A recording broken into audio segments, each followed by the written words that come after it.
Տիրոջան, հորի քուրաջան, եղբայրնջան, ասված բոլորիս հոշնի, ուղղակի այսօր սրտից դրված է խոսել հետևյալի մասին։ Պիտի կարդամ մեկ համար, որը գրված է Սուրբ գրքի մեջ առակաս գրքում, ուշադրություն դարձեք Սողոմոնը մեզ ինչ է ուզում ասել այս խոսքերով։ Սա գրված է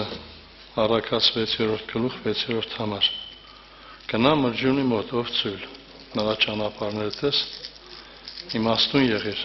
որ իշխան ոստիկան տիրող չունին, բայց իրենց կերակուրը պատրաստում են ամառը և իր ուտելիքը հունձքի ժամանակին են ժողում։ Մինչև երբ ես սպարկելու ով ծույլ, երբ ես զարթնելու քնիցդ, մի քիչ քուն, մի քիչ ննջել, մի քիչ էլ ձեր ձեռքի տնել պարկել, այն ժամանակ քո աղքատությունը ճանապարհորդի պես կգա և քո կարոտությունը սպառազանյալ մարդի պես։ Քուրեր ջան, եղբայրներ ջան, հետաքրքիր է, ամենակալ Աստված ուզում է մեզ կարծես թե ամոթով անել։ Մրջյուն, որ ոչ իշխան ունի, ոչ ոստիկան, բայց իր կերակուրը ճիշտ ժամանակին է պատրաստում։ Այսօր հորդորում եմ մեզ ամեն մեկից։ Եվ ուն միտքը, որի վրա պիտի անդրադառնամ, Ամոսյա մարգարեություն 4-րդ գլուխ 12-րդ համարի վերջնամասն է, որտեղ որ ամենակալ Տիրոջ խոսքն ասում է. պատրաստվիր քո Աստծուն դիմավորել է, ով Իսրայել։ Պատրաստվելը սա մեր կողմն է, քուրեր ջան, եղբայրներ ջան։ Լինում է պարական մարդիկ աղոթում են. Տեր ինձ սուրբ սիրտ տուր, Տեր ինձ այս վիճակից հանիր, վերջը։ Այսօր ամենամեծ ցավը հետևյալն է, հավատացյալները խորում մտածում են, որ Աստված ամեն բան իրենց փոխարեն պիտի անի։ Ինչ եք մտածում, Աստված աճառություն ունի։ Եթե մեկի կյանքում ինքը ամեն բան պիտի անի, մյուսի կյանքում ոչ սիրելիս, այսօր մեր կողմն է։ Ամենակալ Աստված հրավեր կուղարկել է, Աստված ցույց է տվել ճանապարհը։ Ես եւ դու ենք, որ պիտի կերտենք մեր փրկությունը, մեր ճակատագիրը։ Լինում է բայր, մարդիկ ինչ են ասում, մարդը պիտի ունենա բախտ։ Բախտ այսօր քո ձեռքին է։ Երկրորդ օրինաց 30-10 համար երբ որ կարդակ, այնտեղ գրված այսօր երկինք եւ երկիր, վկա եմ կանչում, կյանք եւ մահ, օրհնություն եւ անետ, ձեր առաջը դրի։ Ուրեմն կյանք ընտրի, որ ապրես դու եւ քո սերունդը, որոշողը դու ես։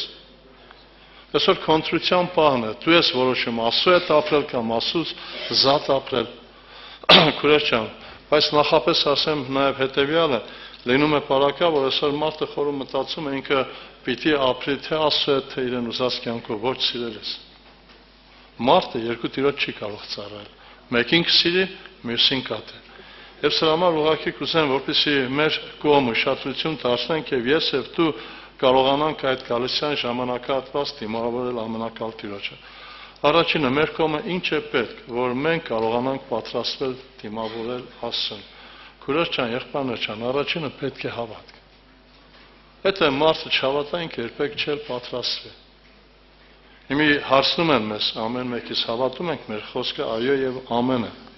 բայց ինչ կերպ ենք հավատում։ Քուրեր ջան, եղբայրներ ջան, բազում անգամ ես մտքվել այս կյանք եմ առել։ Եվ շատ անգամ սրա մասին խոսվել է, կարծես թե սա նորից կրկնություն է, բայց ուղղակի ուզում եմ մենք ինքներս նայենք։ Երբ որ մենք կարդում ենք Մատթեոս ավետարանի մեջ, ամենակալ Տեր Հիսուս Քրիստոս ինձ եւ քեզ հորդորում ասում է հետեւյալ միտքը. ուշադրություն դարձեք։ Ուղղակի ես ուզում եմ, որ ամբողջ սրտով հավատանք այս համարին։ Մատթեոս 22-29 համարի մեջ գրված է. մոլորված եք, որ չգիտեք գրքերը եւ ոչ էլ Աստծոյի զորությունը։ Այսինքն այսօր մենք Աստծո խոսքի հետ կապ ունենք, թե չէ։ Մարդը գրքերով է, Աստծո խոսքով է հավատում ամենակալ Տիրոջը։ Եթե ես հավատում եմ Աստծո խոսքին, հավատում եմ ամենակալ Տիրոջը, կարդում եմ ամենակարողագույն համարներից մեկը, որ գրված է Մատթեոս ավետարան 28-20 համարը։ Ինչ ասում Տիրոջ խոսքը։ Ահա ես ձեզ հետ եմ ամեն օր մինչև աշխարհի վերջ։ Հիմա մենք սրան հավատում ենք, թե չէ։ Քուրեր ջան, եղբայրներ ջան, երբ որ մենք ինչ որ մի հատ սխալ քայլ ենք անում, նայում ենք 4 բոլորը, թե արդյոք մեկ անձնարություն մեր սխալը տեսավ, թե չէ։ Ինչի ես նայում 4 բոլորը, ո՞րն է պատճառը։ Նպատակը թեթևյալն է հանկասը, որից մեկը քեզ ճանաչելով քրիստոնյա, մեկ ուրիշ բան չմտածի։ Դու չես մտածում, որ քեզ Աստված է տեսնում։ Դու չես մտածում, որ Աստված քեզ հետ է, այդ քո քայլը, այդ քո վարմունքը, քո մտածելակերպը ինքը գիտի։ Երբ որ մենք կարդում ենք Եզեկիել մարգարության 36-րդ գլխի համարը, ուղղակի հարց եմ տալիս ինձ եւ քեզ, քուրեր ջան, եղբայրներ ջան, ո՞րն է ամենակալ Տիրոջ նպատակը, ո՞րն է այդ մեծ զոհեղության նպատակը, որ մենք նորից մեր կյանքով ապրենք։ Եզեկիել մարգարության 36-26-ում ասում էր. «Եվ ես ձեզ նոր սիրտ պիտամ եւ նոր հոգի պիտեմ ձեր միջումը»։ Ո՞րն է նոր սրտի եւ նոր հոգու տարբերությունը։ Ինչ ենք մենք խորում մտածում։ Երբ որ մենք կարդում ենք Սուրբ Գրքի մեջ, ուշադրություն դարձեք, երկար տարի, կարող է տարուկես կամ 2 տարի էր Հիսուսի հետ քայլում էին աշակերտները։ Ղուկաս ավետարանի մեջ մենք կարդում ենք, երբ որ Հիսուսը ուղղավ դեպի Սամարիա գնար, գրված է, որ սամարացիք չընդունեցին Հիսուսին։ Հովհաննես եւ Հակոբոսն ինչ ասեցին։ Գրված հետեւյալ տողերը, կարդամ Ղուկաս ավետարան 9-րդ գլուխ 55 համարից, 54 համարից։ Եվ նրա աշակերտները Հակոբոս եւ Հովհաննեսը տեսան, ասացին. «Տեր կամենում ես, ասենք, կրակ իջնի երկնքից նրանց սատկացնե, ինչպես Եղիանն արավ»։ Նա էլ դարձավ ասավ նրանց. «Դուք չգիտեք, թե որ հոգուտեր եք դուք»։ Մի հարցը հետեւյալն է. եթե Աստված ինձ եւ քեզ նոր սիրտ է տվել եւ նոր հոգի է տվել, այդ նոր սրտի մեջ եւ նոր հոգու մեջ ինչ կյանք է բնակված։ Լինում է բարակա շատ անգամ մարդիկ խոսում, ասում են հին ուխտը, այս աղջկան, այս իշկանը մեջ բերում անել։ 4-րդ թագավորաց գրքի մեջ բազում անգամ կարդացել ենք այս համարները, խոսքը Նեման Պորոտի տան գտնվող աղջկա մասին է, որին որ գերության էին բերել։ Ուշադրություն դարձրեք, 4-րդ թագավորաց 5-րդ գլուխ։ 3-րդ համարից եմ կարդում։ Աղջիկը տեսավ Նեմանի պորոտությունը եւ ասաց իր տիկնոջը. «Երանի թե իմ տերը Սամարիայում եղող մարգարե առաջինն էր, այն ժամանակ նա նրան բժշկեր իր պորոտությունից»։ Հարց եմ տալիս, ինչ սիրտ ունի այս աղջիկը։ Իրան գերության են բերել, կարող է հորը, մորը, հորեղբորը կամ եղբայրներին սպանել են։ Ինչ սիրտ ունի ինքը։ Հիմա ամենակալ Տիրոջ նպատակը այս սիրտը փոխանցելն է, հոգին փոխանցելն է։ Շատերս եկեղեցու անդամ ենք, երբ որ մոտենում ենք Քրիստոսի մարմին եւ այրանը, այրան եւ բուն մարմինի նպատակը նա չէ, որ եկել եմ, որ Քրիստոս այրուն ինձ սրբի, մաքրի իմ անօրենություններից կամ մեղքերից։ Սա անում է ամենակալ Տիրոջ այրուն եւ այդ զորություն ունի։ Երբ որ մենք կարդում ենք Առաջի Կորինթացիս 11-րդ գլխի մեջ, ինչ է ասում ամենակալ Տիրոջ խոսքը, ինձ եւ քեզ, գրված է. Այն օրհնության բաժակը, որ օրհնում ենք, չէ՞ որ հաղորդությունը Քրիստոս այրուն է։ Այն հացը, որ կտրում ենք, չէ՞ որ հաղորդությունը Քրիստոս մարմին է։ Ուշադրություն դարձեք, ես մտքին բազում անգամ անդրադարձել եմ։ Տեր Հիսուս Քրիստոսը առաքյալներին, աշակերտներին հորդորում ասում էր. «Փարիսեցիների խմորով չխմորվեք»։ Այսինքն այդ փոքր մեկ խմորը կարող էր ամբողջ զանգվածը խմորել։ Հիմա հարց եմ տալիս, եթե փարիսեցիների խմորը ուներ զորություն, իշխանություն խմորելու, Քրիստոս մարմինը ունի զորություն, թե չէ։ Հիմա հարցը հետևյալն է, ինձ խմորել է, թե չէ։ Եթե խմորել է, ես ինչ կյանքով կապրեմ։ Ղևտացիների թղթերի մեջ գրված է ամեն մարմնի կյանք իր այրան մեջն է։ Քրիստոս տալիս է մեզ իր կյանքը, այրան միջոցով փոխանցում աստվածային կյանքը։ Հիմա երբ որ մենք նայում ենք այս աշակի առաքյալները, Հիսուսի հետ քայլել են, կարող է 2 տարի ժամանակահատվածը կամ 3 տարի, եւ երբ որ Հիսուսին չընդունեցին, ասին երկնքից կրակիչեցնենք սատկացնեն ինչպես Եղիանն արավ։ Ինչ ասաց Տերը, ինչ հոգուտեր եք դուք։ Հիմա հարցը ուղղված է ինձ եւ քեզ, ինչ հոգուտեր ենք մենք։ Քուրեր ջան, եղբայրներ ջան, ասո զաբերության նպատակը նա չէր, որ ես եւ դու նորից նույն կյանքով ապրենք։ Առաջինը, քուրեր ջան, եղբայրներ ջան, պատրաստվելու համար ես պիտի հավատամ ամենակալ Տիրոջ խոսքին։ Մեր ժամանակահատվածում տարիքով քույր եղբայրները քիշեն, մայրենի լեզվի մեջ մենք ունենք սուտ ասանը, քիշեք, երբ որ ամեն անգամ բղավում էր գայլը, առաջի անգամ ելան գայլ չկա, երկրորդ անգամ գայլ չկա, երրորդ անգամ այլևս չէին հավատում, գայլը իրական եկավ մտավ ոշխարների հոտի մեջ։ Այսօր Աստծո նպատակը հետևյալն է, որ դու չկասկածես ամենակալ Տիրոջ խոսքի վրա։ Ուղղակի կուզեմ մեջ բերում անել այս վիճակին, քուրեր ջան, եղբայրներ ջան, հիշեք հետևյալ դրվագը, սա գրված է 3-րդ Թագավորաց գրքի մեջ, երբ որ Եղիան թագավորին ասեց, որ երկինքը 3 տարուկես պիտի կապվի, եւ երկինքը 3 տարուկես կապվեց։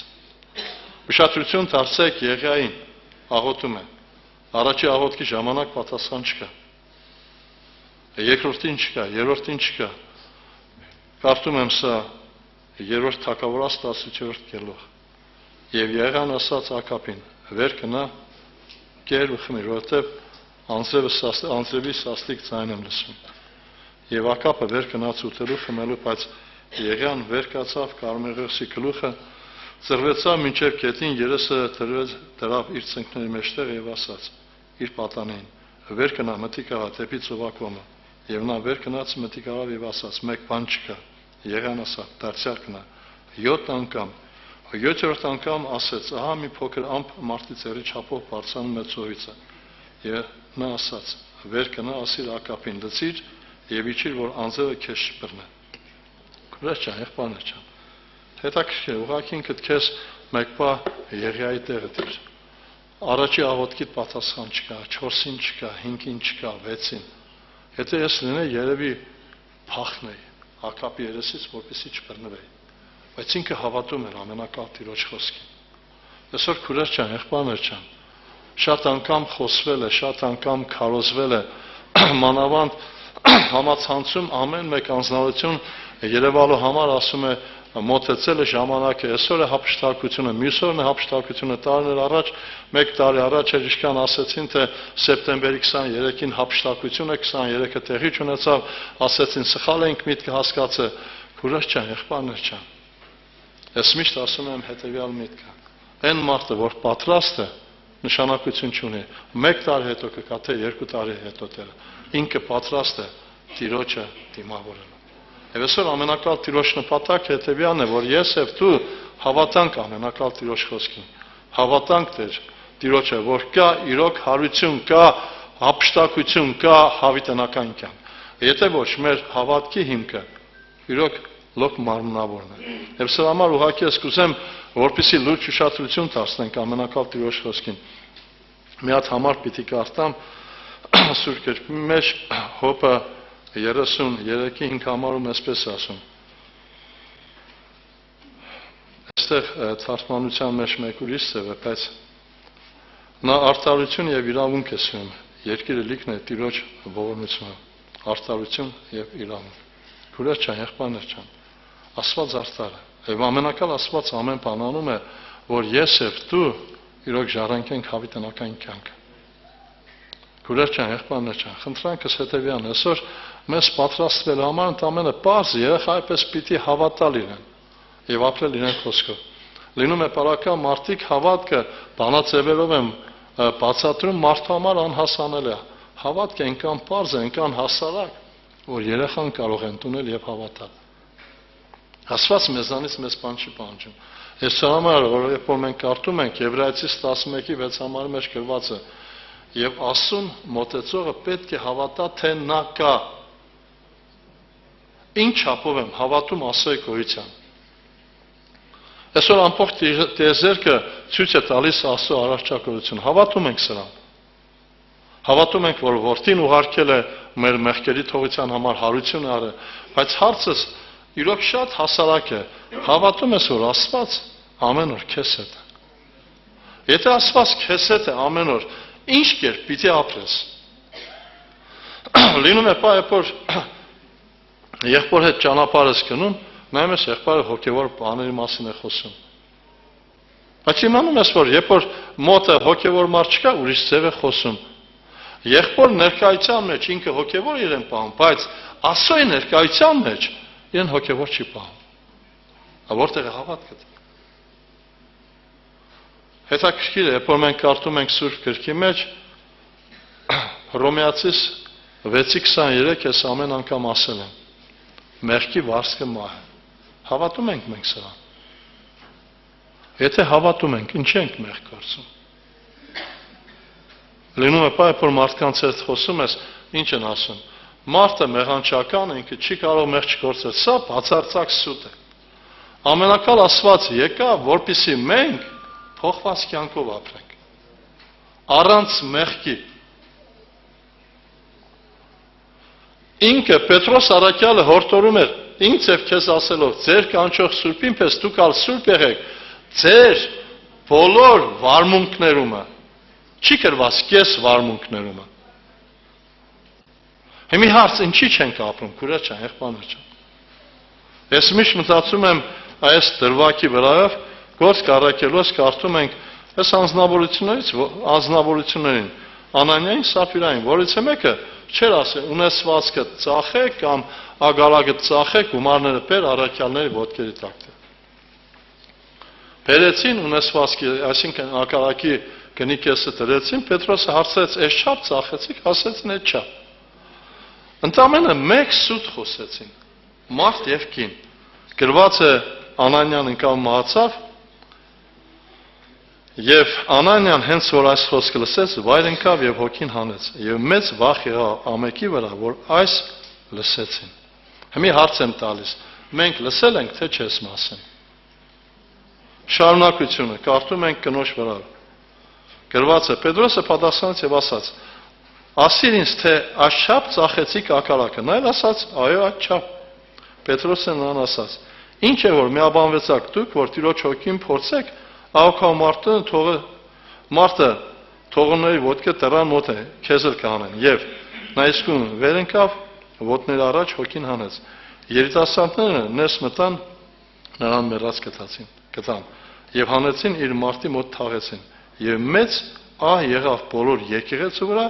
եւ ամեկի վրա, որ այս լսեցին։ Հիմի հարց եմ տալիս, սա մեզ վախ է թե չէ։ Մենք հավատում ենք սրա։ Լավ, եթե հավատում ենք, ինչ ենք սուտ խոսում։ Այսօր մեր կյանքի մեջ սուտը կարծես թե սովորական մի հատ վիճակ է։ Եթե ես սուտ խոսեմ եւ Աստված ինձի խփի, կվախենաք թե չէ։ Հիմի երբ որ մենք նայում ենք, Պողոս առաքյալն ինչ էր ասում, հավատքը լսելուց եւ լսելը Աստծո խոսքից։ 1. Երկրորդ բանաձևը, հավատքը հուսացած բաների հաստատությունը, չերևացող բաների ապացը։ Հիմի մենք հավատում ենք այս գրվածներին, թե չէ։ Եթե հավատում ենք, ինչի չենք վախենում։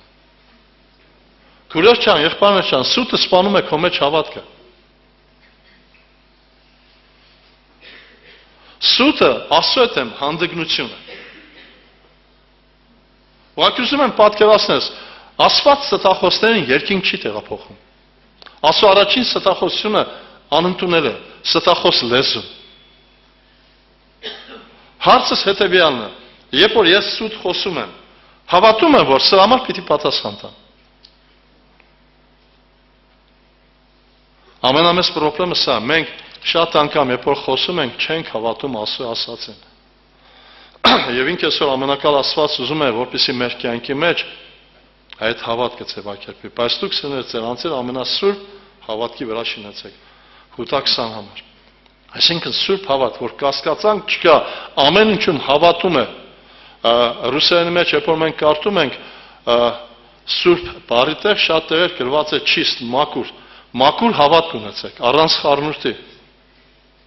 առանց կեղծավորության, առանց երկրորդ մտքի։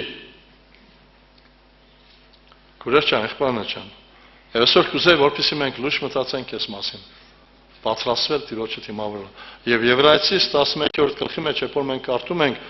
6-րդ համարի մեջ ասում էր, ասում որ պետք է հավատա թե նա կա եւ թե իրեն խնդրողներին վարձատրույց կլինի։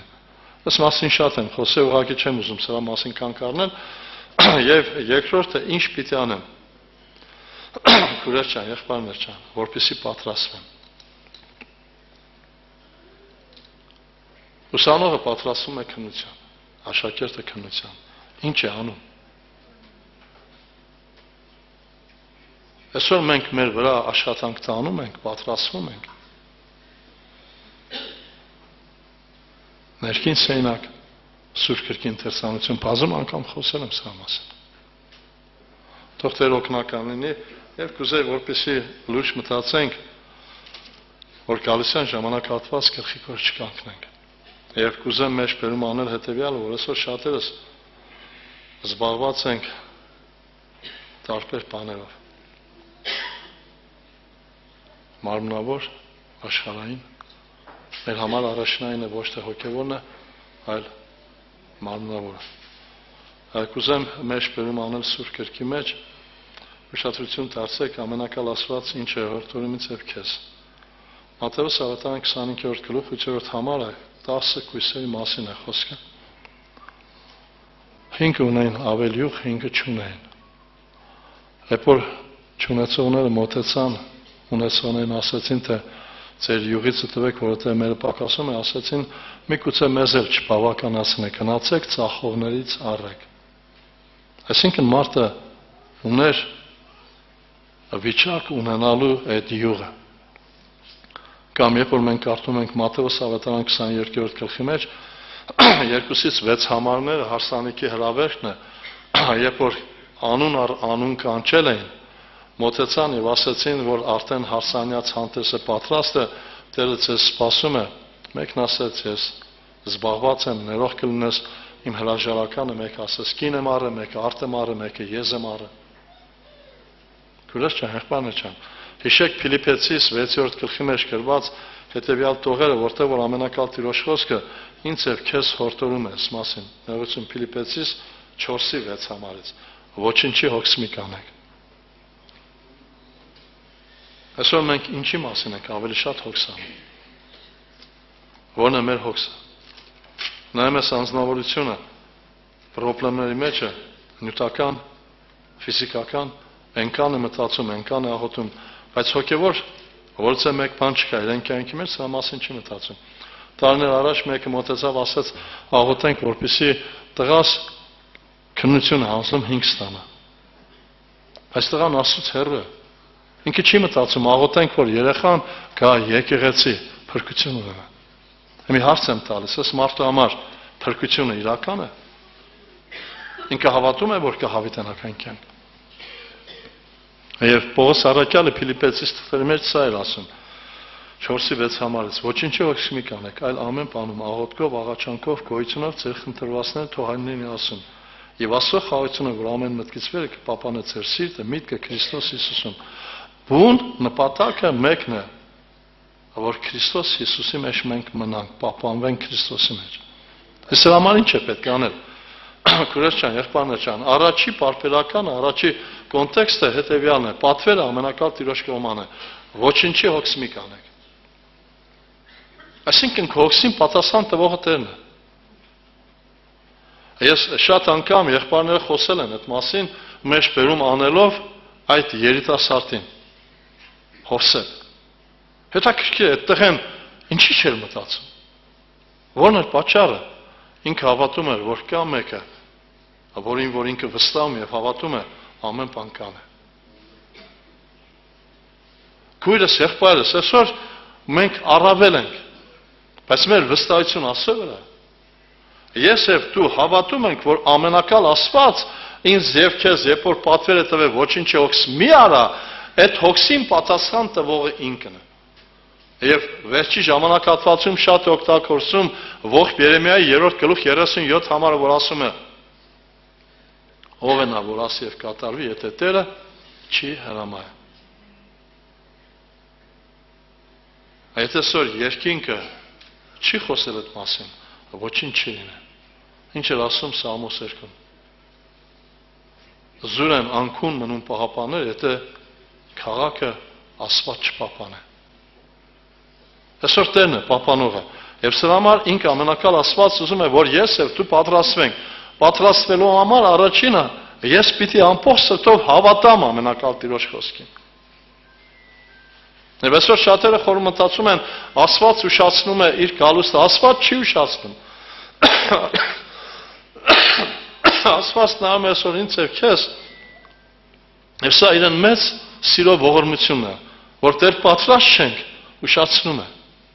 որ ես եւ դու մտնենք տապան։ Քուրես ջան, եղբայրներ ջան, Տիրոջ մոտ խնդրանքս է, այսօր ժամանակահատվածն է, որ ես եւ դու լույս մտածենք այս մասին։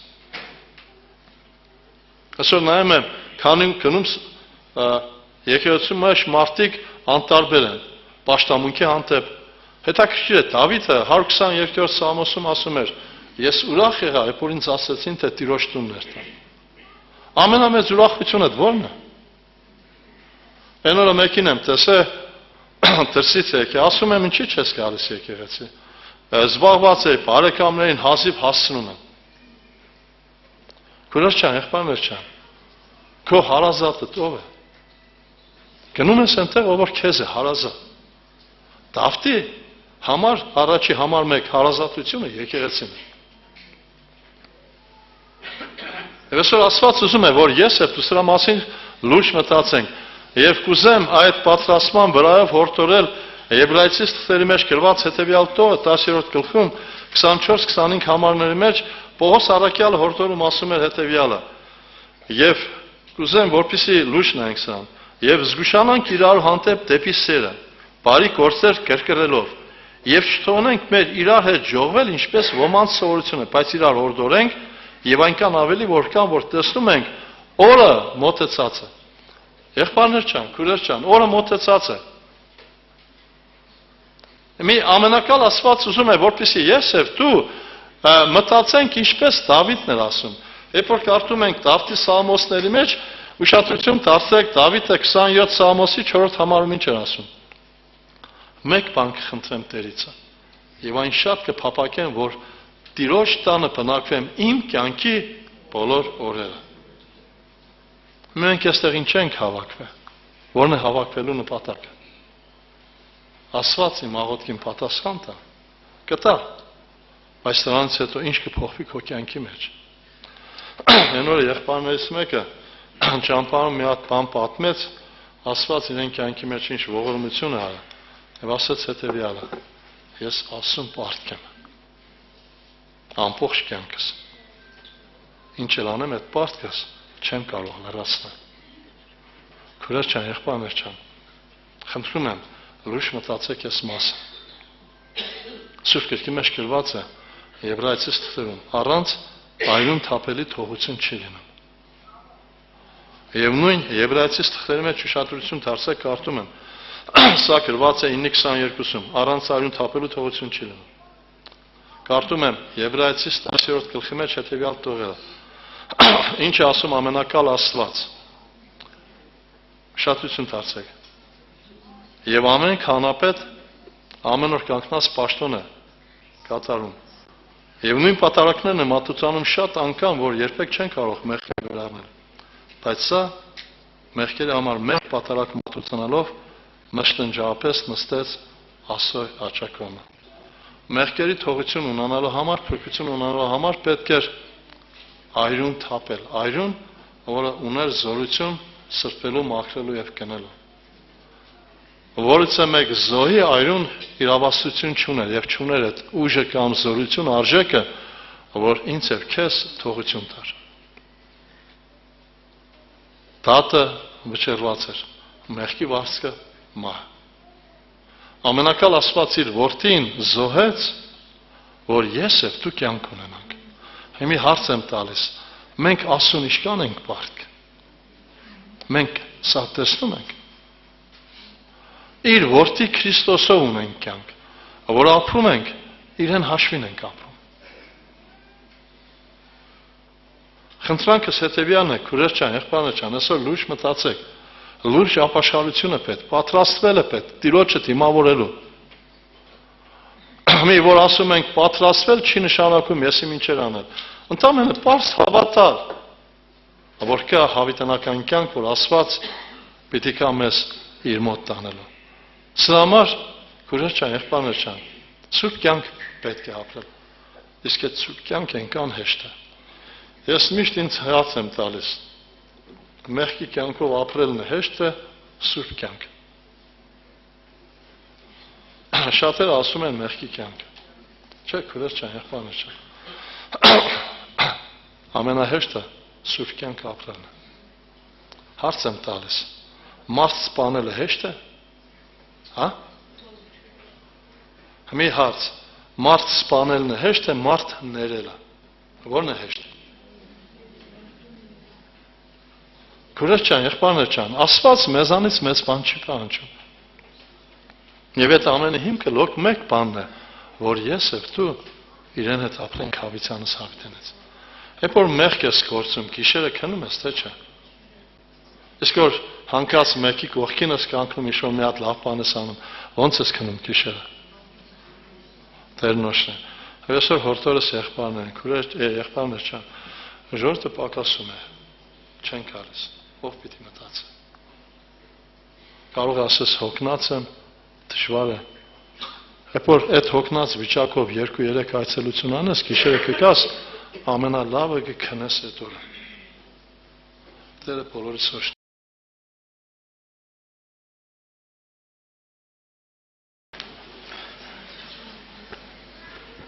Տիրոջ անունը փառավորվի, սիրելիներ, փառք Հիսուսին։ Շնորհակալ ենք Տիրոջը իր ողորմության համար։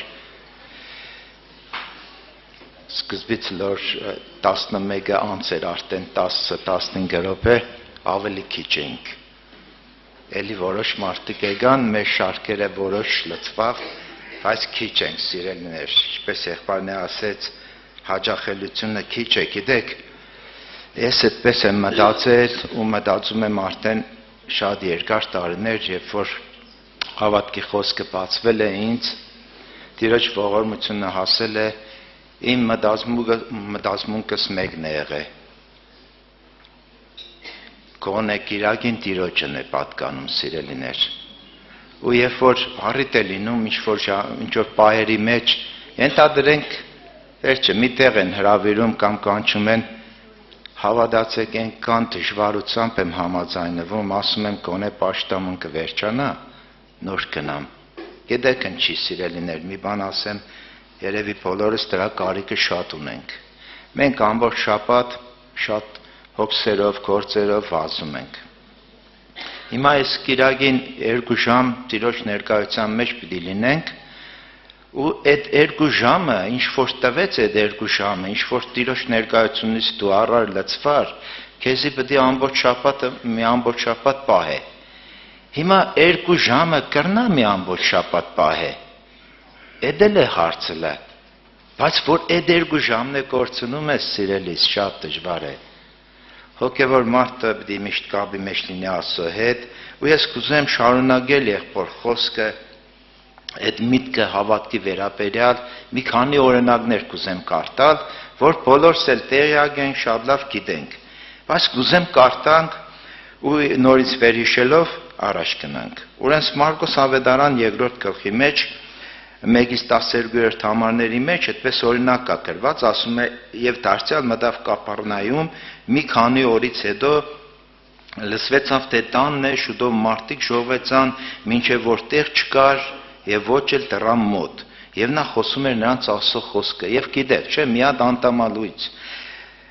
4 մարդով վերցված բերեցին Հիսուսի մոտ, բայց տեսան, որ դռնով չեն կարող մոտենալ, վերևից ծակեցին, այդպես անտամալույցին իջեցրին Տիրոջ ոտքերի մոտ։ Եվ Հիսուսն էլ նրանց հավատքը տեսնելով անտամալույցին ասաց. «Որդյակ, թողնված են քեզ քո մեղքերը»։ Այստեղ իհարկե այնտեղ դպիրների կողմից հարց եղավ, վերջը այդ բժշկությունը եղավ անտամալույցին։ Հավատքով բժշկություն եղավ, սիրելիներ։ Մի ուրիշ տեղից օրինակ կարդանք Մատթեոս ավետարան 9-րդ գլուխ 22 խոսքը կոնկրետ կարդամ։ Սա էլ են դեպքն է, երբ որ 12 տարիից ի վեր մի հատ տերատեսկին, որ ամբողջ ինչքը ծախսել էր բժիշկներին, ոչ մի օգուտ չէր եղել, եւ Տիրոջ մասին լսելով իր մեջ այդպես մի հատ միտք էր բանարը, այդպես բռնել էր այդ միտքը, որ եթե նրա հանդերձի ծայրին թեկուց դիպչիմ, պիտի բժշկվիմ։ Ու ասում է ամբողջի մեջ եկավ դիպավ Տիրոջը, չէ, Տիրոջ հանդերձի ծայրին եւ Տիրոջի զորություն ելավ ու բժշկություն գտավ, չէ, բայց երբ որ Հիսուս ասում է, երբ դարձավ, նրան տեսավ, ասեց. «Քաջացիր դուստր, քո հավատքը քեզ ապրեցրեց»։ Եվ կինը ազատվեց նույն ժամից։ Ասում է, քո հավատքը ապրեցրեց։ Եվ էլի այդպես դեպքեր կան, սիրելիներ, 15-րդ գլուխ Մատթեոս ավետարան, որտեղ այս դեպքն է վերաբերում են Փյունիկ ասորի կանանացի կնոջը, որ եկավ ու տիրոջը այդպես աղաղակելով նրան կանչում ու ասում էր. «Ողորմիր ինձ Տեր, Դավիթի որդի, իմ աղջիկը չարաչար դիվահարվում է»։ Մատթեոս ավետարան 15-րդ գլուխ 22-րդ խոսքից էի կարդում, եւ նա նրան մի խոսք պատասխան չտվեց։ Նրա աշակերտների մոտ գալով աղաչում էին, ասում արձակիր դրան, որտեղ մեր հետևից աղաղակում է։ Նա էլ պատասխան տվեց, ասեց. «Ես չեմ ուղարկի, եթե ոչ Իսրայելի տան կորած ոչխարների մոտ»։ Այն կինն էլ եկավ նրան երկրպագում, ասում էր. «Տեր օգնիր»։ Նա էլ պատասխան տվավ, ասեց. «Լավ չէ երեխաների հացը առնել, շներին գցել»։ Նա էլ ասեց. «Այո, Տեր, սակայն շներն իրանց տերերի սեղանից ընկած փշրանքներիցն են ուտում»։ Այն ժամանակ Հիսուս պատասխան տվավ, ասեց. «Ով կին, մեծ է քո հավատքը, քեզ լինի ինչպես ուզում ես»։ Եվ նրա աղջիկը բժշկվեց նույն ժամից։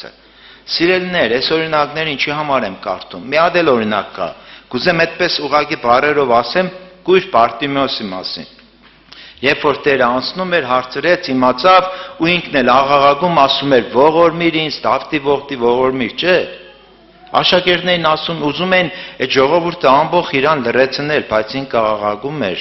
Ու երբ եկավ Տիրոջ առաջ, սավ ինչ կուզես, սավ կուզեմ որ տեսնեմ, սավ թող քեզի քո հավատքով անի։ Ու էլի բժշկավ։ Հիմա 4 հատ օրինակ ու շատ օրինակներ կան, կարող ենք ասել։ Ու այդ որ նայում ենք այս ամեն ինչին, որ տեսնում ենք, որ հավատքով բժշկություն է լինում, մտածում ենք լավ է, հեշտ եղավ, չէ՞ կարծես։ Հեշտ բժշկություններ էին, սիրելիներ։ Մեկը կույր էր, մեկի աղջիկն էր, մյուսին անտամալույց որպես բերեցին, չէ՞։ Ու այսպես դեպքերը շատ դեռատեսկինը հիմա բա երբ որ հարցը գալիս է մեզի, բա մենք ինչի չենք բժշկվում։ Այդքան պարզ հավատքի օրինակներ կա գրված։ Ու երբ որ բժշկություն է լինում, շքան է ուրախանում, սիրելիս։ Բայց ինչի մենք չենք բժշկվում։ Ինչի շատերիս կյանքում ես չեմ ասում ընդհանրապես չկա այս բժշկությունները։ Շատ կան, բայց շատերս էլ խարխապելով գնում ենք։ Կարծես թե մեզանից հեռու լինի այս օրինակները։ Այս բոլոր խոսքերը կարծես մեզանից շատ հեռու լինեն։ Մենք էլ տարիներով գուցե շարունակ այդպես խնդրում ենք, թագում ենք, չկա այդ բժշկությունը, չկա այդ վիճակը, ինչի սիրելիս։ Ինչն է պատճառը։ Երբ որ բժշկությունը ուշանում է, երբ որ ինչ-որ խնդրի մեջ չես գտնում պատասխան, ես այդպես մտածում եմ, որ փառք Հիսուսին, փառք Տիրոջը։ Ինչի համար։ Որտեվ ասում եմ, վերջը ավետարանով էս ամենը մեզ տրվել ու կարելի է ավետարանի մեջ փնտրել այդ պատճառները, չէ՞։ Կարելի է մի հատ նայել այնտեղ, ինչ օրինակներ կան, ինչ վիճակներ կան, ինչու չի տեղի ունենում այդ բժշկությունը, ինչու ես տարիներ շարունակ թագում եմ այդ դուռը։ Մի հատ շատ հետաքրքիր, լուրջ օրինակ կա, իհարկե սա գիտենք այս ամեն ինչը, ես կուզեմ այս մասին մենք հիշեցնեմ ու մենք մտածենք այս բանի վրա։ Երբ որ Իսրայել ժողովուրդը Եգիպտոսից դուրս եկավ, արդեն Հեսուն էր առաջնորդում ու եկան Երիկովի մոտ, տեսան Երիկովը պարիսպներով այդպես պատված։ Հեսուի գրքի 6-րդ գլխի մեջ գրված է. «Եվ Երիկովը Իսրայելի որդկանց առաջին ամուր կերպով փակված էր, դուրս եկող մտնող չկար»։ Հիմա որ մենք փնտրում ենք այդ բժշկությունը, խնդրված կանանտատ թագելը, կարծես արդյունք չկա, Երիկովի պարիսպների պես կանգնած են անառիկ մեր առջև։ Բայց տեսեք, Տերը ինչ ասեց Հեսուին։ Եվ Տերը Հեսուին ասեց. «Տես, ես քո ձեռքն եմ տվել Երիկովը եւ նրա թագավորին, զորավոր քաջերին»։ Սիրելիներ, նայում ես խնդրին, խնդրի լուծումը չես գտնում։ Ուզում ես գտնել, փափագում ես, խնդրում ես, որոնում ես։ Եվ Աստված ասել է, որ քո ձեռքն եմ մատնել դա։ Այդ ամենը քո ձեռքն եմ մատնել։ Դու այսօր նայում ես պարիսպները առելի են, դժվար է, բայց Աստված ասել է քո ձեռքն եմ մատնել։ Հիմա ինչ է կարծում, Հեսուն հավատաց դրան, թե չէ։ Սիրելիներ, Աստծո խոսք է։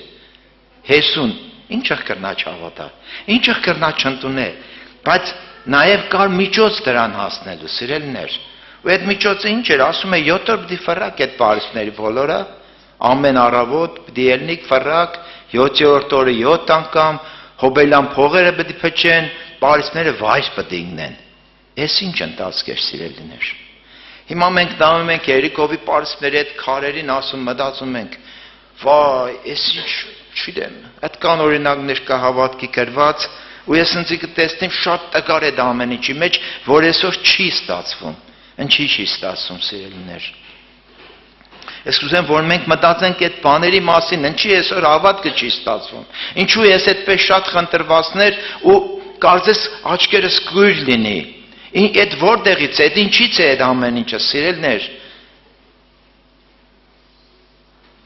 Մենք շատ այդպես մտածելու բաներ ունենք, գիտեք, այս ամենի վերաբերյալ։ Նախ ասեմ, որ սիրելիներ, այդ որ ասում էր 4 սմարտով վերցրած բերում էին, այդ շատ անգամ այդ խորհուրդը համեմատում է, որ կարծես 4 ավետարանները լինեն, այսինքն ավետարանը Աստծո խոսքը պիտի քեզի հասցնի այդ հավատքի արդյունքին։ Այսինքն ավետարան մի հատ ճանապարհ է ցույց տալիս, որ դու այդպես հավատքիդ մեջ տկարություններ ունես հլը։ Որոշ բաներ առել ես, բացվել է, շատ լավ է։ Հավատքդ կարծես թե այդպես սկսել է աշխատել, բայց այդ հավատքը ինքը ընդհանրապես աճելու process պիտի ունենա։ Հավատքը այն չէ մենակ, որ մենք առաջի օրը այո ամեն հավատացել ենք, արել ենք մեր մեջ, այդ ճանաչողությունը հետորով սկիզբ է դրվել։ Բայց դրա արդյունքը ճանապարհ է, որ պիտի անցնես դու, ես, մյուսներս։ Ու այդ ճանապարհը կոնկրետ Երիկովի պարիսպների հետ կապված ասում է պիտի ֆռակ։ Երբ որ այդ մարդիկ, ասում է զորավոր մարդիկ, պատերազմի մարդիկը պիտի մտնեն դրա մեջ։ Ոչ թե ժողովուրդն է, այստեղ այսպես է ասում, շեշտ է դրված, կարծես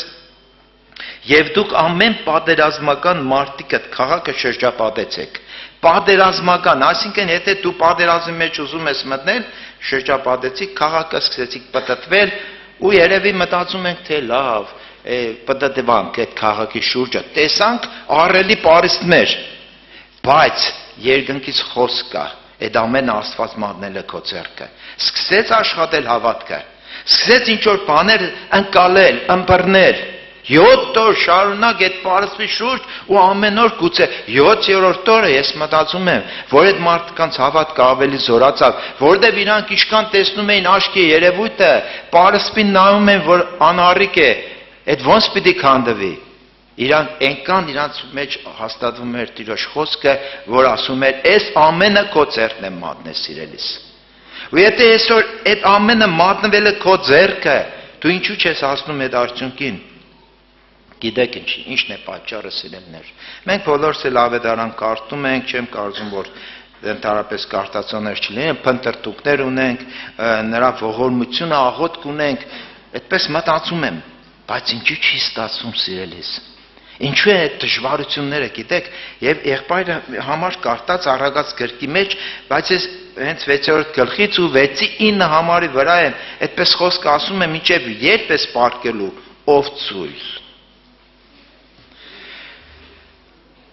Մինչև երբ այդ աշխատանքը, որ պատկերացնում ես, որ տանես ավետարանի ճանապարհի մեջ, խոսքի մեջ, մինչև երբ այդպես պիտի քիչ տրամադրվես այդ ամեն ինչին, քիչ, շատ քիչ։ Այնպես մի փոքր կարդալով կամ մի փոքր ավետարանի խոսք լսելով, ես կարծում եմ արդյունք չի տա։ Ինչի համար։ Որտեղ ավետարանի խոսքն է, որ գալիս է մարդու ներսը փոխում։ Ու եթե այդ խոսքը շատ քիչ է, սիրելիներ, տեսեք, մենք շատ անգամ այդ օրինակը ասում ենք, Սամարացի կինը եկավ եւ Տերը այնտեղ ինչ էր ասում, խոսեց, ասեց ջրի էր եկե եւ Տերը ասեց ամեն այդ ջրից խմողը դարձյալ կծարավի։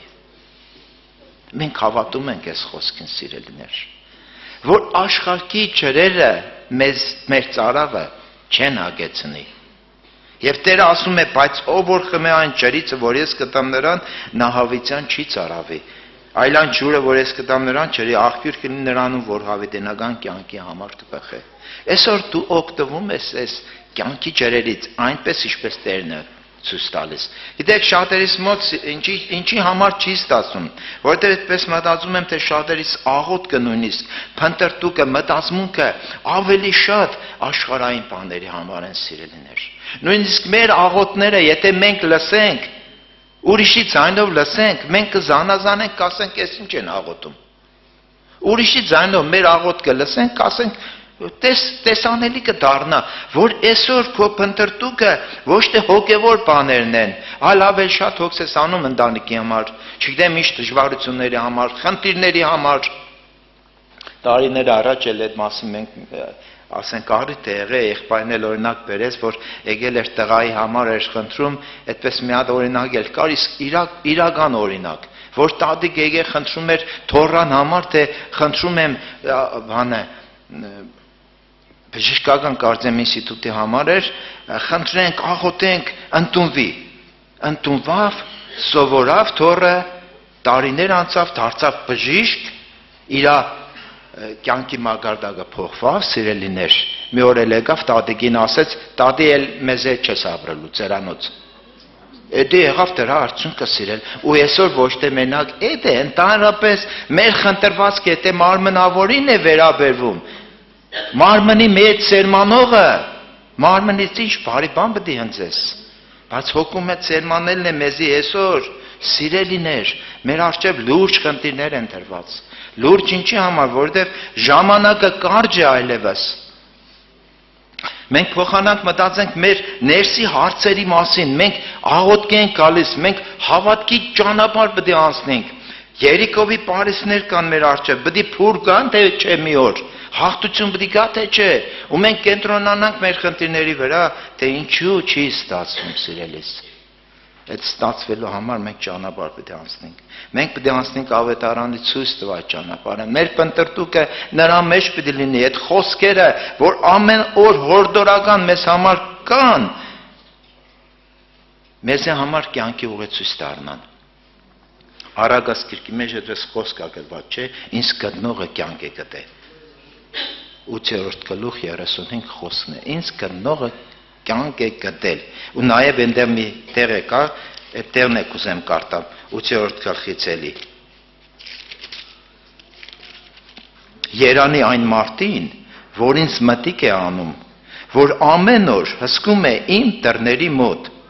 եւ իմ դրանդիկի մուտքերը պահում է։ Այս էլ այդ խոսքից առաջ էր գրված։ Այն մարդին երանի, որ մտիկ է անում ինձ։ Սա ներքին հարց է, սիրելիներ, մենք առաջի Սաղմոս շատ անգամ հիշեցնում ենք, չէ՞, առաջի Սաղմոսի մեջ երանելիների պես այդպես գրված է, այն բանաձևը կարծես, որը պիտի հասցնե։ Երանի այն մարդին, որ ամբարիշների խորհրդի մեջ չի գնում, մեղավորների ճանապարհի մեջ չի կանգնում, ծաղր անողների աթոռի վրա չի նստում, այլ նրա կամքը Տիրոջ օրենքի մեջ է, եւ ցերեկ ու գիշեր նրա օրենքի վրա է մտածում։ Արդյունք կտա, սիրելիս։ Մենք ոչ մեկս է երևի այդպես շատ լավ մեր ներսը չենք ճանաչում, սիրելիներ։ Ընդհանրապես այն մարդը, որ նոր դարձի եկե, իր հենց սկզբից ինքը չի կարա իր ներսը ճանաչի։ Մինչև ավետարանի լույսով չլուսավորվի, չանցնի այդ ճանապարհը, ինքը իր ներսը չի ճանաչի։ Ու երբ որ այդ ճանաչողությունը սկսում է բացվել քեզի, նոր սկսում ես որպես հոգևոր մարդ հանդերձ գալ ու դու քո ներսի համար ես սկսում հոգանել։ Այսօր ինչի չի ստացում հավատքը։ Մենք գիտենք, թե գուքան կխնդրենք Տերը կբժշկե կերնի ամեն ինչ լավ։ Բայց գիտես, այդ բժշկությունը շատերը առան ու գնացին։ Բայց երանային մարդուն, որ այդ բժշկությունը չէ իր համար առաջնայինը, այլ Քրիստոս կյանքը, փրկությունը, այն ուրախությունը, որ հավիտենական մնայուն է, դու բժշկար կառնես կգնաս։ Ես իմ անձի վրա նույնիսկ վստահություն չունեմ, եթե ես խնդրեմ ու եղնի, ինչ կեղնի իմ վիճակը։ Բայց երբ որ ես ավետարանի ցույց տված ճանապարհով գնում եմ, սիրելիներ, նայեք, մենք ասում ենք երկնքում այդպես մի հատ ժողովի պես բան եղավ, հա, Եսայի մարգարեության մեջ այդպես էր գրված 6-րդ գլխում ասում է. «Եվ ես լսեցի Տիրոջ ձայնը, որ ասում է, որին ուղարկեմ։ Եվ ով կգնա մեզ համար։ Եվ ասեցի, ահա ես ինձ ուղարկիր, չէ։ Այսինքն հիմա եւ 40 Սաղմոսի մեջ ասում է, ապա ասեցի, ահա ես գալիս եմ, գրքի տոմսում է գրված է ինձ համար քո կամքը կատարել կամեցա։ Հիմա ու գիտենք, որ Տերը եկավ ու իր ամբողջ կամքը Հայր Աստծո ուզածը կատարելն էր։ Այսինքն իր ներսը լցված էր այդ կյանքով։ Հիմա մեր ներսը ինչով է լցված։ Մի 10 րոպե ավետարան, 2 ժամ ավետարան, հետո գիտես ինչքան հոգսեր ունեմ, գիտես ինչքան դժվարություններ, սիրելիներ, սկզբունք է, որ մարդը ապրի սրա մեջ։ Այս սկզբունքը այն աշխարհային բաները, սկզբունքները պետք է փոխվին, դառնան մեկ, քո սկզբունքը մեկ պետք է լինի, ապրել Աստծո խոսքի մեջ։ Տիրոջ հայելու առաջ դու քեզի տեսնես, նրա կամքը որոնող, փնտրող, խնդրող լինես, որը ստացվի Երիկովի պարիսպները, որ անառիկ կանգնած են, Տերը ասեց քեզ է, քո ձեռքն եմ մատնել։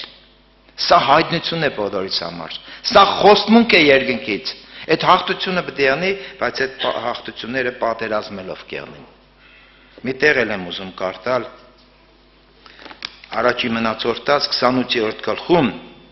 տեսեք Դավիթը ինչ էր պատվերում Սողոմոնին, ասում էր, եւ դու որդյակ իմ Սողոմոն, ճանաչիր քո հոր Աստծուն եւ ծառայիր նրան կատարյալ սրտով, հոժար կամքով։ Ճանաչողությունը ճանապարհ է, ընթացք է։ Հոժար կամք, խոնարհություն, ահա գալիս եմ քո կամքը կատարելու, լրիվ խոնարհություն էր, չէ՞։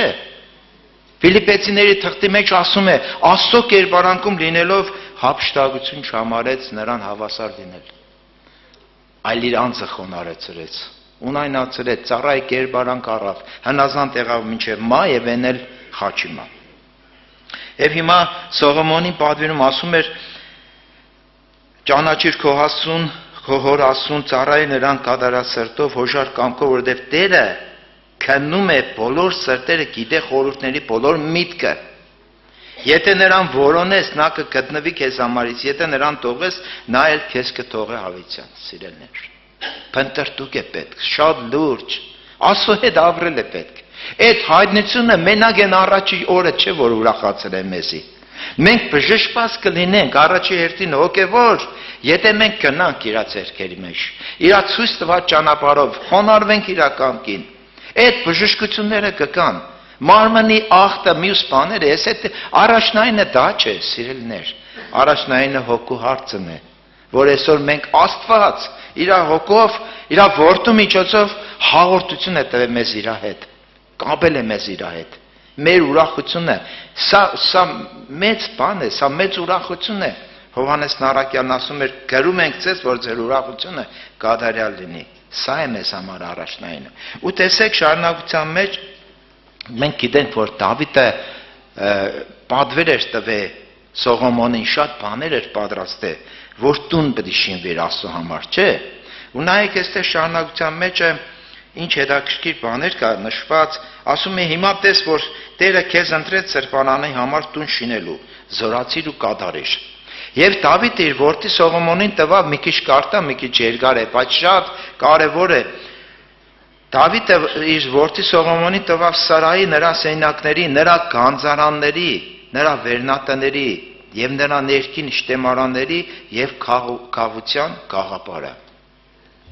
Եթե մեզանից մեկը տուն է շինում, մանավանդը մի, ասենք կա վիճակ, միջոց կա, փառք Աստծո, դի տուն շինենք։ Ինչքան հետաքրքրված ենք ամեն մանրամասով, որ այստեղ էս լինի, այստեղ էս եմ ուզում, այստեղ էս պետք է լինի, այստեղ էս, այն մյուսը ամեն բանով հետաքրքրված ենք, սիրելիներ։ Ու ինչքան որ մենք ասենք տեսել ենք, այդպես հասկացել ենք, մեր գաղափարի մեջ արդեն տպավորված, հիմա Դավիթն էլ հոգ էր արել, մտածել էր, խնդրել էր, աղոթել էր, ինչը պետք է անի այդ տունը։ Ու ասում է այդ բոլոր գաղափարները Դավիթը Սողոմոնին փոխանցեց ու նայեք ինչ գաղափարներ, այդ որտեղից էր վերցրել։ Եվ այն ամենի գաղափարը, որ նա ուներ իր մտքումը, Տիրոջ տան գավիթների համար, բոլոր սենյակների համար շուժանակի, Աստծո շտեմարանների եւ նվերների շտեմարանների համար, նաեւ հրաման տվավ քահանաներին, ղևտացիների դասակարգությունների համար, Տիրոջ տան պաշտման բոլոր գործի համար, Տիրոջտան պաշտաման բոլոր անոթների համար, այս իշքան էր մանրամասնվել, ամեն պաշտոնների, ամեն ոսկի անոթների կշիռը, սիրելիներ, ամեն արծաթի անոթների կշիռը, ամեն պաշտոնյաների անոթներինն էլ, ոսկի աշտանակների եւ նրանց ոսկի ճրակների կշիռը, յուրաքանչյուր աշտանակի նրանց ոսկի ճրակների կշիռը, նույնպես եւ արծաթի աշտանակի նրա ճրակների կշիռը յուրաքանչյուր աշտանակի պաշտոնի համեմատ։ Սիրելիներ, այնքան էր այդպես խնդրված փնտրտուք, որ ամեն ինչ արել էր Աստծուց, ամեն ինչ։ Ոսկու կշիռը թե ինչքան պետք է անի այդ անոթը, այն մյուս բանը, շարունակության մեջ էլ այդ մասին գրված։ Առաջավորության սեղանների ոսկին կշռով, յուրաքանչյուր սեղանի համար, արծաթի սեղանների համար, մաքուր ոսկից, մսահանների, կոնկերի, բաժակների, ոսկի տաշտերի համար, յուրաքանչյուր տաշտի կշիռը ու այսպես շարունակ, սիրելիներ։ Ինչքան էր հետաքրքրված Դավիթը Տիրոջ տան սարքվելու հարցով։ Ինչքան ես հետաքրքրված դու քո հոգու տաճարի շինության հարցով։ Ու գիտեք շարունակությունը 19 խոսքի ինչ ասում։ Այս ամենը, այս գաղափարի բոլոր գործքերը ինձ հասկացրեց Տերը իր ձեռքի գրովը, ասեց Դավիթը, սիրելիներ։ Իր ձեռքի գրովը, ավետարանի խոսքով, այսօր Աստված այս գաղափարը քեզ հասկացնում է։ Ու եթե դու ունես այդ փնտրտուկը, այդ որոնումը, սիրելիս, Երիկովի պարիսները քեզ են սպասում են այդ հավատքդ հասնի այդեղ ու փուլ գա ամեն ինչը, ու դու այդ հաղթությունը վերցնես, սիրելիս։ Ու հիմա եթե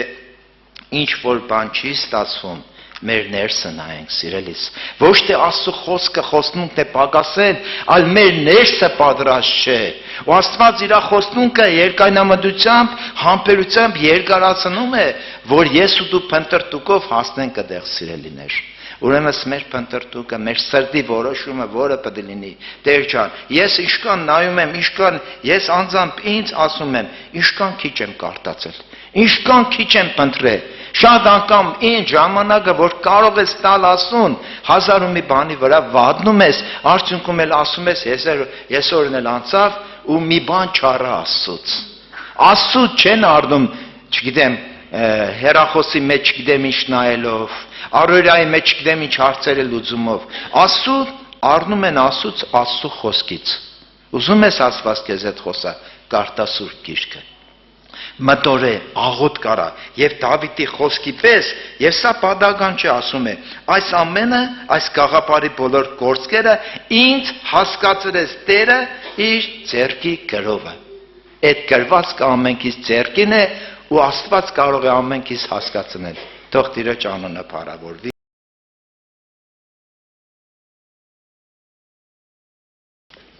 Սրտանց Տիրոջը, սիրելի քույրեր ջան, այս ամեն խոսքերի, խորհուրդների համար, հորդորանքների համար, նաև այս հնարավորության համար, որ Աստված հավաքեց, որպեսզի ելի մեզ հետ հաղորդակցվի, մեզ հետ շփվի, մեզ հետ իր խոսքով իրոք ցույց տա ինչ որ ճշմարտություն, ինչ որ ուղղություններ, այն ինչ որ եղբայրներս ասեցին, ես ընդամենը մեկ բան կուզեմ, ասենք ավելցնեմ այդ մտքի վրա, որ եթե մենք մեր հույսը դրել ենք այս Կիրակի օրվա 2 ժամվա վրա, ինչ բաներ չենք ունենա, ինչ բաներ չենք կնա ձեռք բերենք։ Ինչի որտեվ աստվածպաշտությունը պետք է ընտանա, այստեղ ընդամենը Աստված ուղղություն ցույց կտա։ Սխալներ կուղե, թերություններ կուղե, չգիտեցածներ կբացե եղբայրների միջոցով, բայց հիմնականում են ինչ որ պետք է կրթվելու, խրատվելու, Աստծո հետ միաբանվելու, մեգանալու համար դիք արդեն տունը պետք է եղնեն։ Առանձին սեյնագում, ներքին սեյնագում, հա Հիսուսն է սորվծրեց, որ իրոք մենք այդ աստվածպաշտությունը այնքան ունենանք մեր սրտերի մեջ, այնքան փափագավելնա, որովհետև աշխարհն չէ խոսք ունի քսեր ախորժակ ուդելուց կբացվի։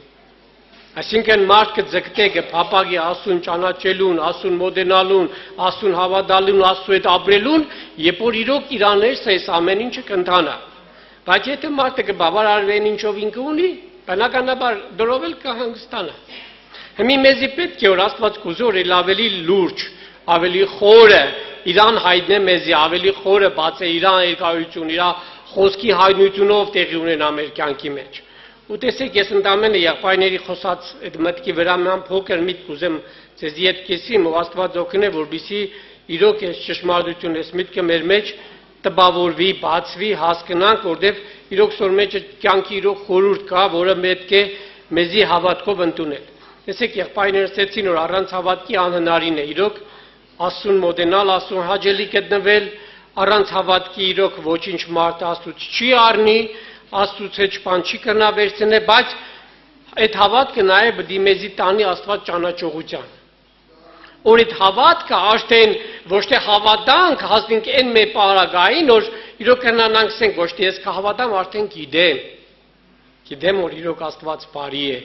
գիտեմ, որ Աստված ինձ կլսե, գիտեմ, որ Աստված իմ կողքս է, գիտեմ, որ իրոք Աստված ինձ հետ ինձ չի թողնի, գիտեմ, որ ինչ որ տեսեք Դավիթի օրինակը բերվավ, Դավիթն ասեց, գիտեմ, որ եթե մահվան շուկի ծորի մեջ էլ մանգամ, ես գիտեմ, ոչ թե արդեն կհավատամ, այլ գիտեմ, որ ինքը երբեք ինձ չի թողնի ու ես ոչ մի բանի չեմ էլ վախենա։ Ամեն։ Այսինքն կարևոր մտքի վրա ինչի համար ես կուզեմ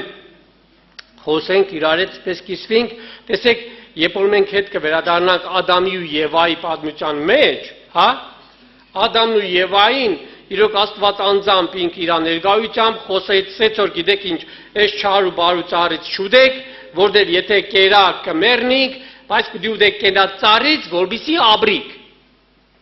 Ու մի Ադամի ու Եվայի կարծիքով առանց այդ կյանքի ծառ ուտելու իրանք Աստծուն կճանճնային։ Ու իրանց խնդիրներն էր, որ իրանք կմտածեին, որ Աստծուն կտեսնին, իրանց ձայնը կլսեն, ամեն բան կեղնի իրանց կյանքի մեջ, իրանք Աստծուն կճանճնան։ Մի այն խնդիրը, որն ունեն Ադամ ու Եվայի մեջ, Աստված այսօր մեր կյանքի մեջ կուզե ուղղե, որ էր այդ խնդիրը, որ իրանք չկերան կենաց ծառից։ Ինչի՞, որտեղ կենաց ծառի պտուղ ուտելով, որ իրանք պետք է ավելի Աստծու հետ մեկանային ու Աստծուն ճանճնային։ Ու երբ տեսեք ինչքան հեշտ եղավ իրանց խաբելը, որտեղ եթե իրանք Աստծուն ճանճնային իրանց մարդկային իմաստությունով, իրանց մարդկային պատկերացումով, իրանց խաբել հնարավոր չէր եղնել։ Բայց քանի որ իրանք Աստծուն լավ չէին ճանճնա, երբ որ չարասես գիտեք ինչ չեք մեռնի, կերեք կտեսնեք Աստծու պես կեղնի, իրանք ավելի հավատացին այս խոսքերին, քան թե Աստծու սազի։ Հիմի Աստծու ծրագիրը նպատակը մեր կյանքի մեջ, որպեսզի իրապես այս հավատքով մենք ճանաչենք իրան, որպեսզի տես եղբայրները ասեցին, որպեսզի աշխարհից ինչ էլ մտքեր կան, խորհուրդներ կան, գայթակղություններ կան, մենք դոս տեղ չտանք, հավանություն չտանք։ Մենք դոս հանդեպ նույնիսկ մեր դեր մեջ ցանկություններ չունենանք։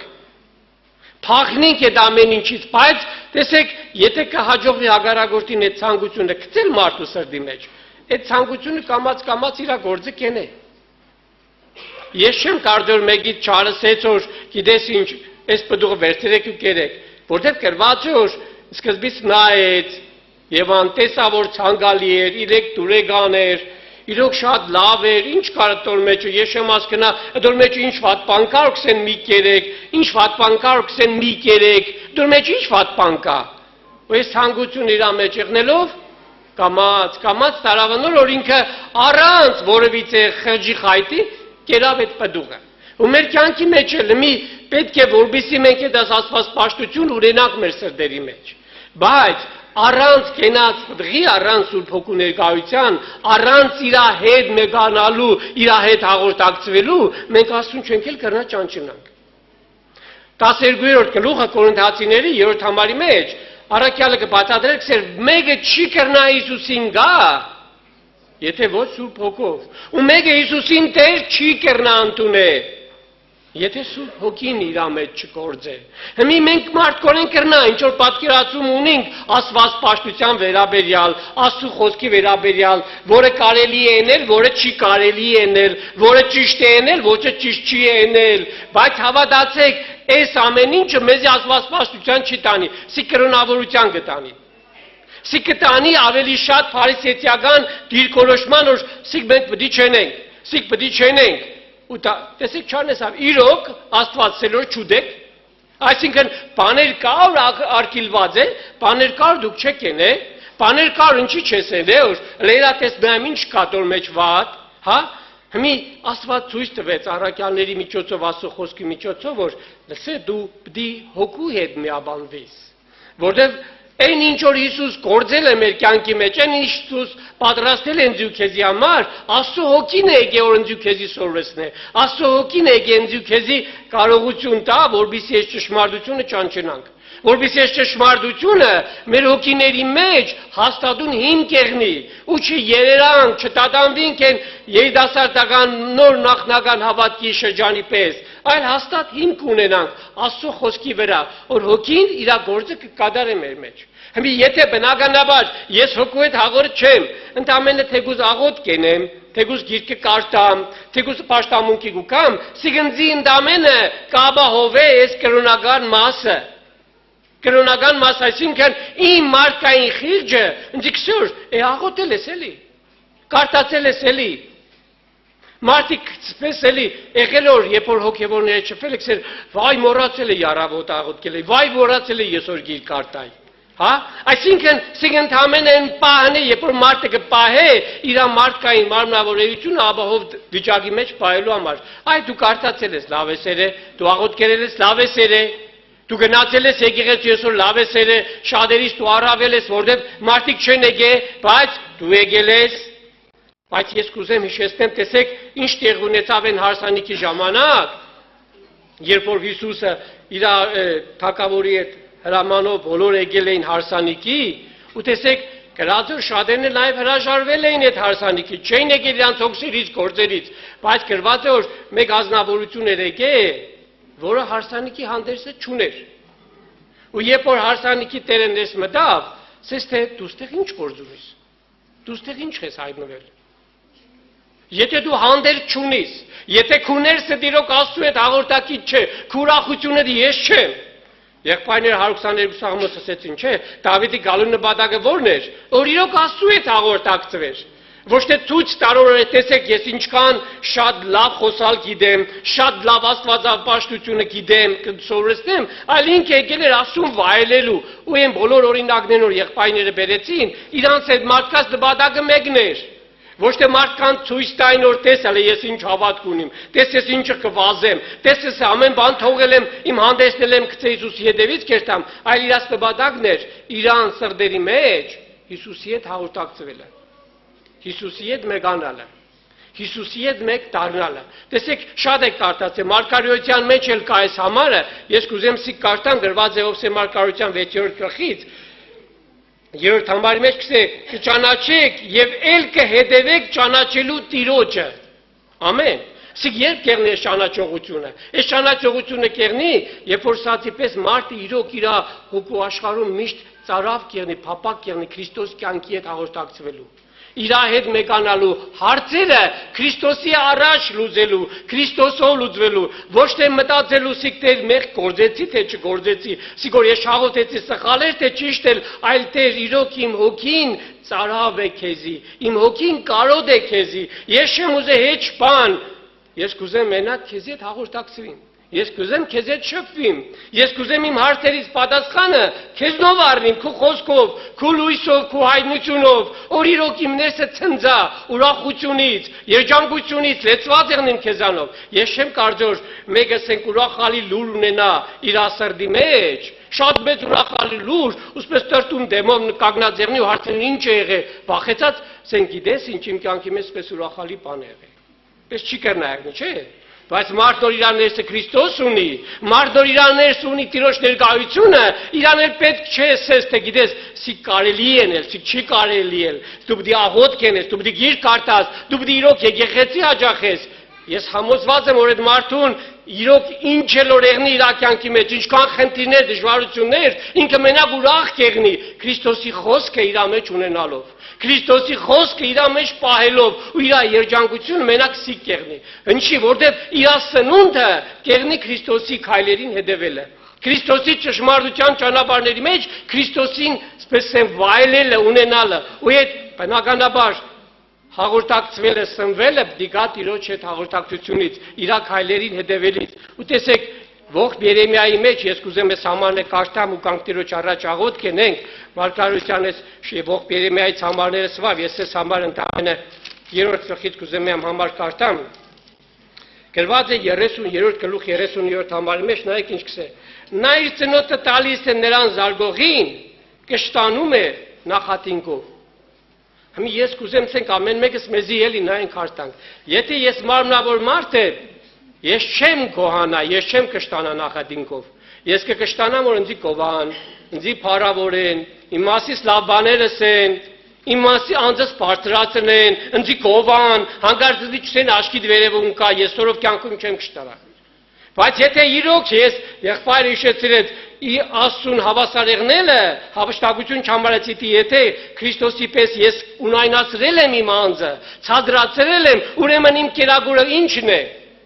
Նախատինքներն են, հալածանքներն են։ Քրիստոսը հոժար կամքով իր հերեսը տվեց։ Ոչ թե փախցրավ զորով են բռնեցին զարգին, չէ, ինքը հոժար կամքով իր հերեսը դեմ տվեց։ Հոժար կամքով ինքը համաձայնվավ այս նախադինքներին, այս հալածանքներին։ Դրա համար էլ քանի որ Պողոս Արաքյալի մեջ այս կյանքն էր, ինքն էլ քսեր, ես հավնել եմ տգարություններին, որտեղ երբ որ կտգարանամ, երբ որ իրոք ես նեղությունները, դժվարություններին վրեն գուկան, ես այդ ժամանակ կզգամ Տիրոջ ներկայությունը, ես կզորանամ, ես կլծվիմ իրանով, ես կբորբոքվիմ Սուրբ Հոգով, հոգու լեցունություն կեղնիմ կյանքի մեջ, ու ես կմոռանամ բոլոր հոգսերն էլ, ցավերն էլ, խնդիրներն էլ, որտեղ ես գիտեմ, որ Տիրոջ ներկայության մեջ ոչ խնդիր կա, ոչ հոգս կա, ոչ հիվանդություն կա, ոչ ցավ կա, ամենը ամեն բանի մեջ է, որտեղ ինքն է ամեն բանի Տեր ու Տիրակալը։ Թող իր անունը փառավորվի, ամեն։